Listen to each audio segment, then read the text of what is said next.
Two men, two disciples, two failures, but two very different endings.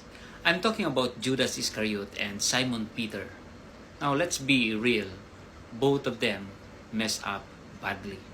Judas betrayed Jesus. Peter denied Jesus. Not once, not twice, 3 times. So if both failed, why is one remembered for betrayal and the other for restoration? Ito yung katotohanan, mga kapatid. Judas felt regret, but he ran away from God. Peter felt guilt, but he ran back to God. That's the difference. Judas allowed his mistake to define him. He isolated himself, carried the weight alone, and it destroyed him. Pero si Peter, he broke down. Yes, he wept bitterly, but he didn't quit. He didn't disappear. He stayed close enough to be restored. Now, gusto ko lang linawin sa inyo, mga kapatid. Failure is not what destroys you. Running away from God is.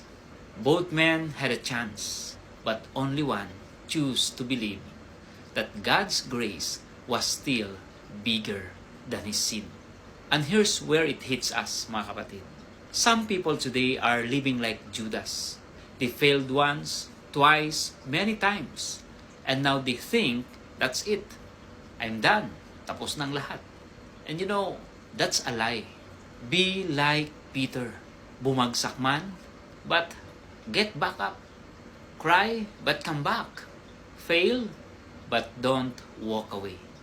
Because in the end, Judas' story ended in despair, but Peter's story ended in purpose.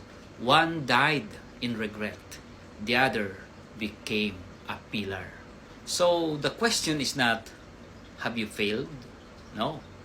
The real question is, where are you running after you fail? God bless you.